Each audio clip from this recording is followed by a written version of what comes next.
আসবে না, তোমার মা আসবে না, তোমার বাবা আসবে না, কেউ আসবে না। ওই দিন সমস্ত মানুষ ইয়া নাফসি করবে। ওই দিন হুলুস থুলুস অবস্থা হয়ে যাবে, কেউ কাউকে চিনবে না।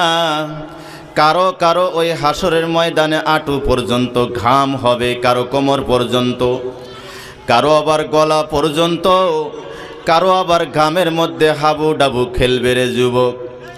ওই কঠিন দিনের কথা চিন্তা করো রে যুবক। এত ভয়ানক হবে, এত ভয়ানক হবে রে যুবক। একদিন দুই দিন নয়, 50,000 বছর মানুষ দাঁড়ায়া দাঁড়ায়া কান্না করবে। আল্লাহকে বলবেন, ও আল্লাহ, আপনি আমাদের বিচার আরম্ভ করেন, বিচার আরম্ভ করেন, সহ্য হয় না, থাকতে পারি না। ওই দিকে আল্লাহর নবী মাকামে মাহমুদের মধ্যে সেজদায় পড়ে কানবেন। সমস্ত নবীগণ ইয়া নাফসি বলবেন। তোমার আর আমার দয়ার নবী মাকামে মাহমুদের মধ্যে সেজদায় পড়ে পড়ে কান্না করবেন। আল্লাহ বলবেন, ও পয়গম্বর, আপনি কান্না করিয়েন না, কান্না করিয়েন না। ইরফা রাসাক, আপনার চেহারা উঠান, উঠান, আমি আল্লাহর সহ্য হয় না, উঠান উঠান উঠান। পয়গম্বর চেহারা উঠাবেন, সবাই বলবেন ইয়া নাফসি, আমার আর আপনার দয়ার নবী বলবেন ইয়া উম্মতি, ইয়া উম্মতি, ও নবীর উম্মতের দল। এত কঠিন হাসরের ময়দানে কেউ আসবে না, কেউ সুপারিশ করতে আসবে না।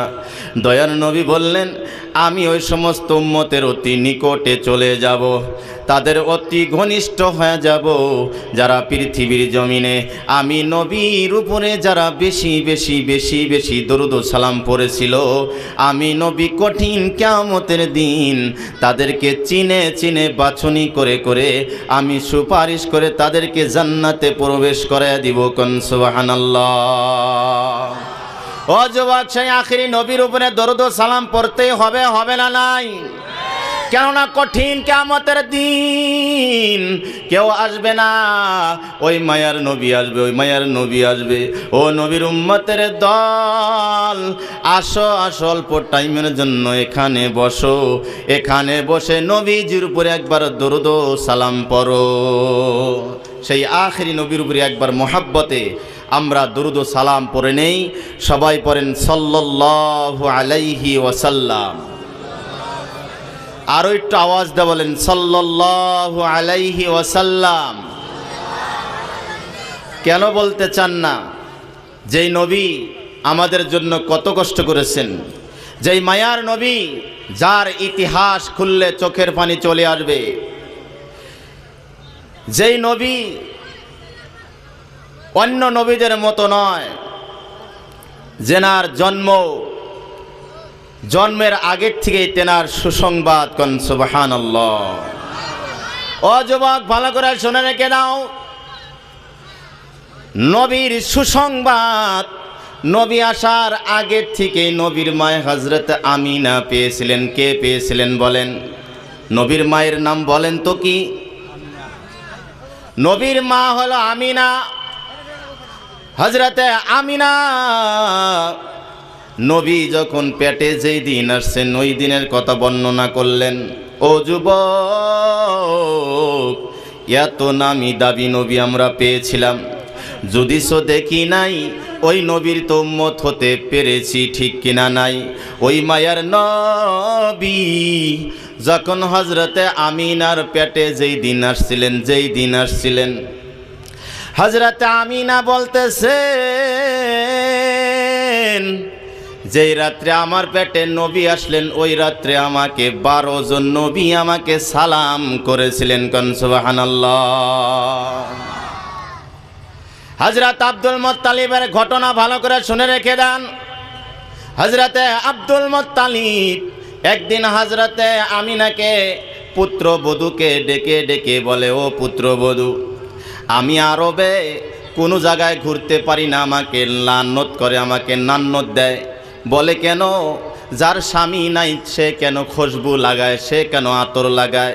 মক্কায় ঘোরাফেরা করে, সারা মক্কার জমিনে খুশবুতে মোহিত হয়ে যায়। কোন সুবহানাল্লাহ।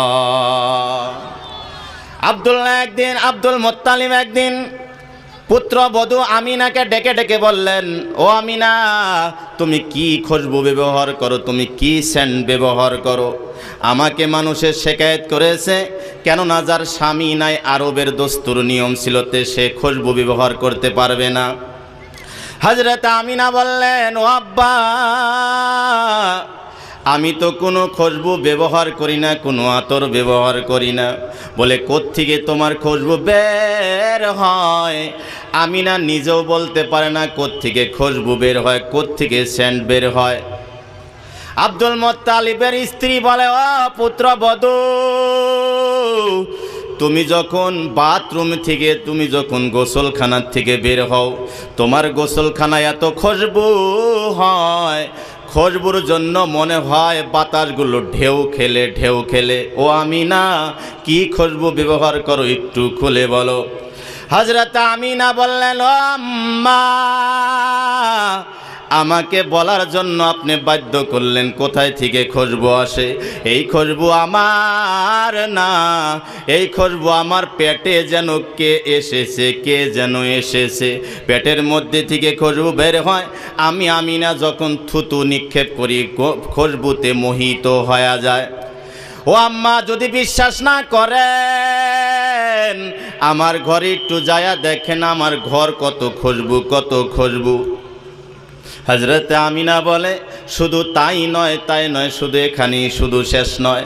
আমি আমিনা যখন ঘর থেকে বাহিরে যাই, আমার বাহির হইতে দেরি আমাকে আসমান থেকে ওই বাতাসগুলো দৌড়ায়া ওই মেঘগুলোকে নিয়ে এসে আমাকে ছায়া করে। কোন সুবহানাল্লাহ। ও আব্বা, আমার বের হতে দেরি হয় না। আমার ওই জমিনে যখন আমি পাওটা ফালাই, ওই উত্তপ্ত গরমের মধ্যে, পাথরের মধ্যে যখন আমি পাওটা ফালাইতে আমার দেরি হয় না, ওই মুহূর্তে ওই পাথরগুলো ঠান্ডা হয়ে যায়। কোন সুবহানাল্লাহ। ও আব্বা, শুধু তাই নয়, আমি যখন কুয়ার নিকটে আমি যখন যাই, আমি যখন পানি উঠাইতে যাই, কুয়ার থেকে যখন পানি উঠাইতে যাই, সব মেয়েরা বলে, সব মেয়ে লোকরা, ওই মক্কার মেয়ে লোকরা সবাই বলে, ও আমিনা, তুমি আসলে আমাদের পানি উঠাইতে কষ্ট হয় না। হযরত আব্দুল মুত্তালিব পুত্রবধূকে বললেন, কেন কষ্ট হয় না? হযরতে আমিনা বলতেছেন, আমি যখন মক্কার কুয়ায় যখন পানি উঠাইতে যাই, আমার রশি লাগে না, আমার ডোল লাগে না, কোনো বালতি লাগে না। আমি যখন পানি উঠাইতে যাই, পানিগুলো দ্রুত গতিতে উপর দিকে উঠে আসে। একটু সাউন্ড কমান। পানিগুলো উপর দিকে উঠে আসে। আমাকে কে যেন বলে, ও আমিনা, তুমি কেন পানি উঠাইতে আসছো? তুমি পানি উঠাইতে আসিও না। তুমি যদি পানি উঠাইতে না আইসো, আমরা পানি তোমার বাড়িতে যায় ভর্তি হয়ে যাব। কোন সুবহানাল্লাহ। ও আমিনা, তোমার পেটে কে আছে জানোনি? তোমার পেটে রহমাতুল লিল আলামিন, পেটে নিয়ে তুমি পানি উঠাইতে আসিও।